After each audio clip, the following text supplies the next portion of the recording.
Hey, it's Phoebe, and today I'm in Kyoto. We've got 2 days together to explore this amazing city, and I'm going to be showing you just why Kyoto is my favorite place in Japan. This place is amazing! We're going to be trying so much delicious local food, visiting some of Kyoto's most unmissable spots, and hopefully unearthing a few hidden gems along the way. Let's go!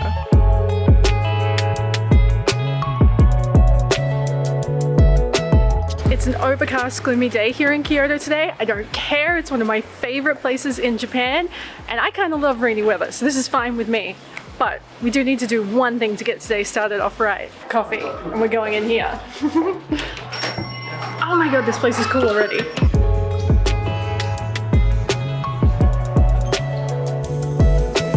Blue Bottle. I am obsessed with this place. You will find them dotted all over Japan, and there's one right near my hotel, which I'm really happy about. I've got an iced Americano with a dash of oat milk in there, and the lady helped me choose some dark roast beans, which are my favorite kind.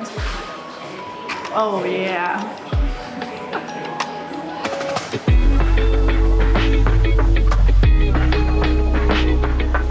All right, now I'm hungry. And I know the perfect place for us to try some authentic local Japanese street food. Let's go.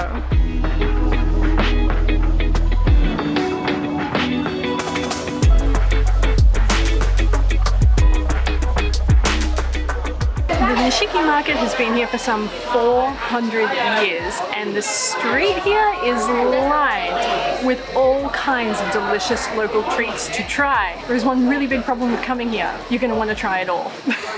And I have a plan to eat a lot of food today, so I'm pacing myself. I found a beautiful sashimi place. I've got some salmon sushi to try. Let's get stuck in. Ooh. That looks perfect.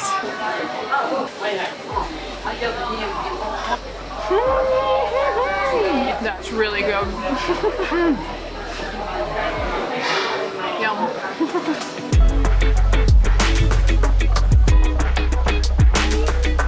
Getting here to Kyoto was actually really easy. I caught the Kintetsu line from Nara, and I had purchased a 3-day Kansai rail pass. It just made my life so much easier. I'll have a link in the video description for you so you can get yours too. But basically, I just woke up that morning, didn't have a plan, put it into Google Maps, and followed the directions they gave me. Honestly, navigating Japan by train is so easy.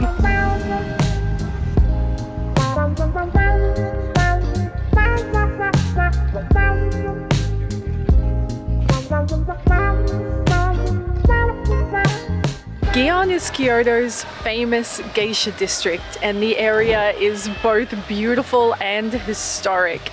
As you walk around here, you're going to see so many traditional wooden merchant houses, and tucked inside, shops, restaurants, and tea houses. I recommend spending a few hours walking around this beautiful area. You should definitely check out the Hokanji Temple and spend some time walking through Ninazaka and Senazaka streets. It's crowded, but it's so worth it. There is so much good food to try here, and it's just a beautiful area.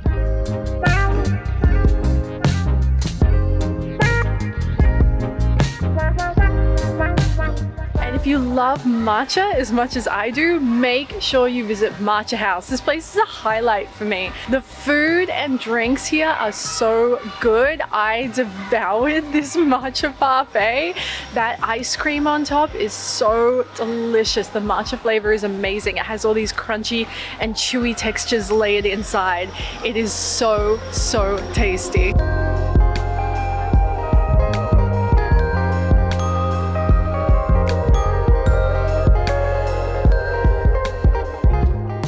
While I'm in Kyoto, I'm staying here at the Prince Smart Inn. Now this place is in the perfect location, and I'm really happy I stayed here. Let's go inside and I'll show you around. Here on the first floor, they have something really cool. Little amenities you can help yourself to. So instead of putting them in the room, you can just swing by and pick up a washcloth, a toothbrush, or even some pajamas if you need them. You know I'm rocking those. That's really, really cool for you. Yeah, everything you do is cool. It's kind of unbelievable.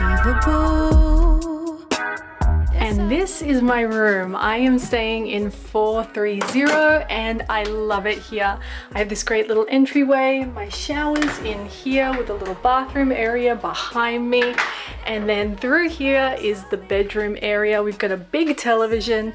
This bed is nice and comfy and a really great size. Usually in Japan I'm in a single bed and it's a bit too small for me because I'm so tall. That thing is perfect. A little desk area, and I've left all my mess out for you. But honestly guys, I love this hotel. I highly recommend it. I would stay here again, and I'll have a link in the video description for you so you can book your stay as well. I just wanna be loved like you. I just wanna say me too. Alright, it is time for dinner, and the other day I was walking past this really cute restaurant and I just have to try it.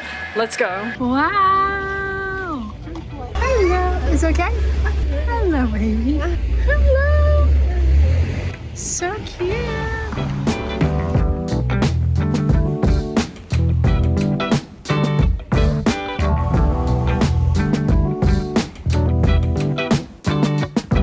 This is the dinner restaurant. Now I had to book, which is a really good sign, and all the locals are already queued up before it even opened. I have a feeling we're in for a real treat. I've ordered a whole bunch of things for us to try. We're starting with an octopus and avocado tartare. This looks better in real life than it does on camera. Let's try it. Oh my god. That's amazing. That's one of the best things I've had in Japan so far. Holy. Fried corn on the cob, and I say fried because I've just watched them deep fry this.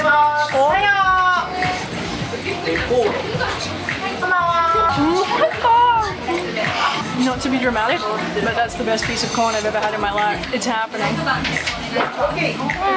What is on that? You would not believe how good that tastes. The corn is crunchy and sweet and juicy, and you would think deep frying corn would just make it so gross, but it's so good. Let me move you guys up a bit for this one. We have these beautiful grilled mushrooms. These things look perfect. They were cooked on an open flame over there, covered in some kind of sauce, topped with some kind of crunchiness. Blown apple tea, baby. Come on. Wow. Those are so good. The crunchiness on top, a rich umami filling, a little bit of chew to the mushrooms, and a slight smokiness. Perfection.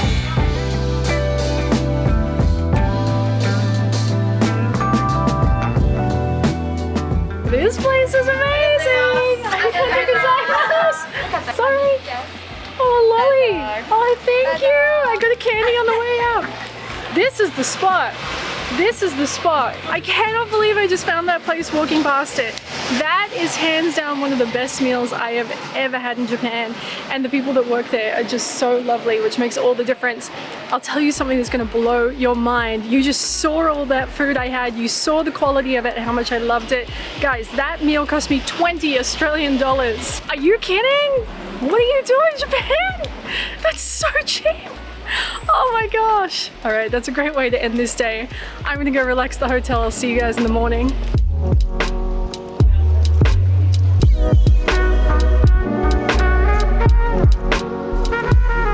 Good morning, you guys. We are starting our day off at one of Kyoto's most iconic landmarks.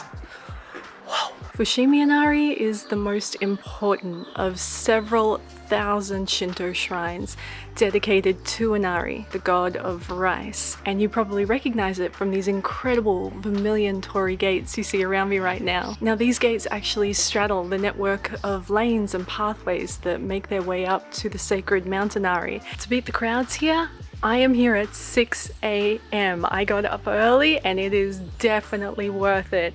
This place is going to get absolutely packed later in the day, so if you do want to come and have a more authentic, grounded, centered experience, I recommend doing it this way. Now, one of my favorite things about this place, and something really cool to keep your eyes peeled for, are all the fox statues. And they're there because foxes are thought to be Inari's messages. They're really cool.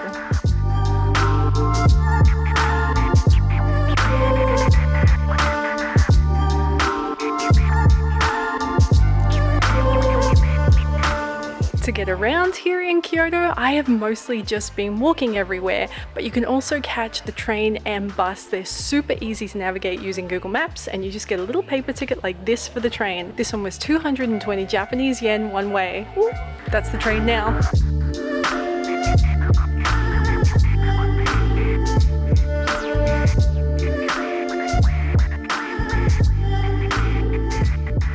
We're at a little place called Stumptown Coffee Roasters, and this spot is tucked away in the bottom of this building. Whoa, it looks so cool in here. Let's eat.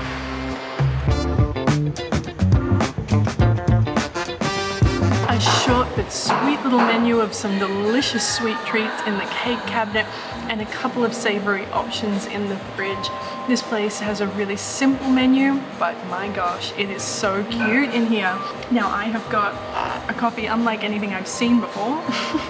This looks like a cocktail or a glass of wine, but it's not. This is a nitro cold brew topped with oat milk. I live for a cold brew. I don't think I've had nitro before. Let's try it.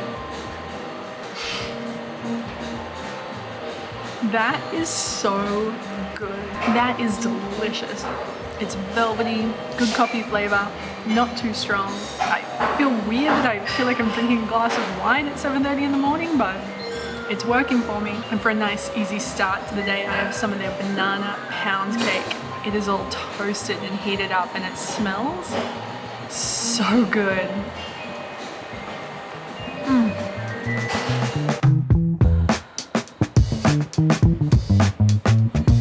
To see some more of Kyoto's most unmissable spots outside of the city centre, I've signed us up for a group tour. We're going to go and meet them right now, and I'll have the tour linked below for you.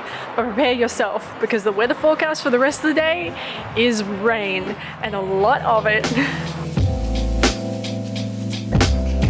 Wasn't looking for a lover. Nobody understood where I've been.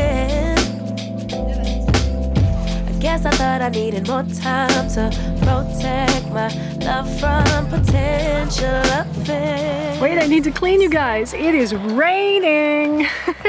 We're at our next stop, the Kiyomizu-dera temple. Now, this is one of Japan's most iconic temples, and I believe it to be one of the oldest here in Kyoto.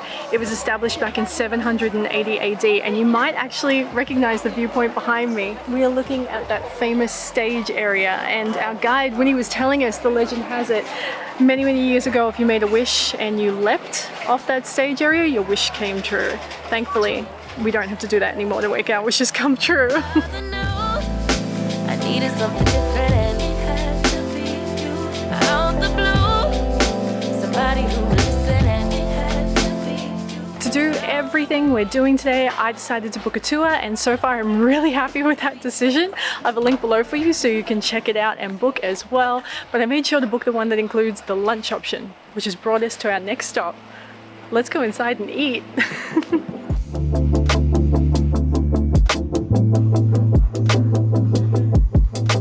Our lunch spot is actually near where we were yesterday, exploring Nanazaka and Senanaka. I'm saying that wrong. And after we eat, we're gonna go and check out another temple near here and a couple of other spots I really wanted to visit yesterday but didn't have the time to do. But right now it's time to eat. The restaurant is called Okabaya. Hopefully I'm saying that right. And this looks unreal. Classic Japanese, just lots of little dishes, little bits and pieces to try. Everything looks good. I'm just gonna start eating. Let's just try everything. Random fish cake. Delicious. I think this is miso tofu. That's amazing. 10 out of 10. Tempura. Oishi. Oh my. Now they said you put this in this, and then you put the tofu in it. And our lovely guide Winnie was telling us apparently Kyoto is famous for tofu, which I didn't know. Oh, that looks good.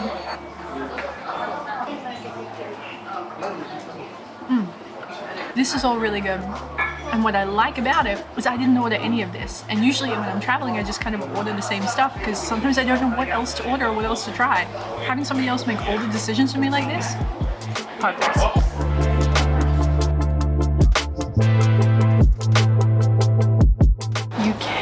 come to Japan without trying matcha, and I'm due for my daily matcha fix. So come here to Gokkago. I hope I'm saying that right. Apparently this place is pretty famous. The store itself is absolutely beautiful and they have a short but sweet menu to try from. I have got the iced matcha latte with oat milk, and I splashed out extra for the, oh no, that's going everywhere. I splashed out extra for the matcha ice cream on top. Hold on. I gotta drink some of this, I'm about to lose it. Chaos, pure chaos. All right, let's try the soft serve. That is so good. Oh my god. The thing about it is it's not too sweet. Trust me, I'm a sweets girl. I love sweets. But that is just perfect. If you've ever tried matcha before and it tasted like you were drinking or eating grass, you were eating the wrong matcha. That wasn't good matcha. This is good matcha. And you guys, guess who's made a friend? Hi. This is beautiful Claudia. Am I saying that in proper? Claudia. Oh, see, it sounds so much better when she says it. Beautiful Claudia. She's the other solo travel girl on our tour today. Thank God. And I'm glad she's here. Matcha! Cheers!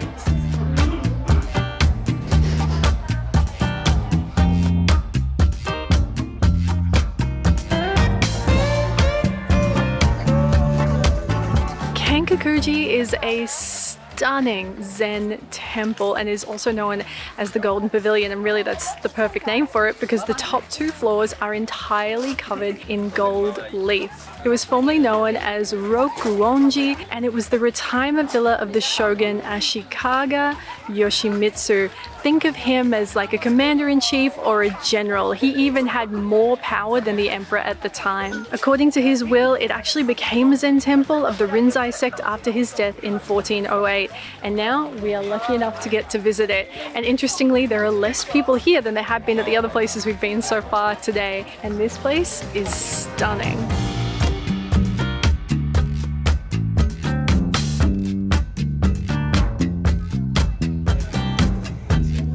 Claudia's gonna do the food review. What is it? A cheese? Fried cheese. Fried cheese. This is an honest channel. If you don't like it, you say you don't like it. I don't. She does, sorry. She doesn't like it. What do you not like about it? Doesn't taste like cheese. What does it taste like? I don't know. 0 out of 10. Do not recommend the cheese croquette.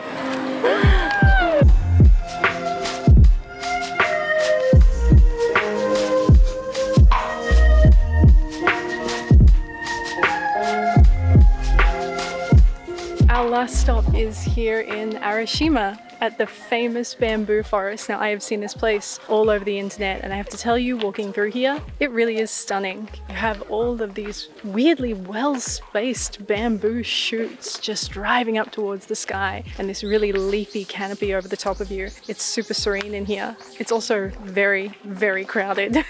If you want to get this place to yourself, you'd have to come really early in the morning. There are some shops and things and some other places you can explore around here. Personally, I would say I wouldn't be too inclined to come out here just for this. You'd want to do it as part of a tour or make a day out of coming here and like eat some stuff and see and do a few things as well. But either way, I'm really glad to have visited because it really is beautiful. And with that, you guys, that brings this week's episode to a close. I really hope you've enjoyed it. Now, if you don't already, be sure to subscribe right now so you never miss a single episode, and say hello in the comments below. I hope you have a great weekend ahead, and I will see you with a brand new episode next week.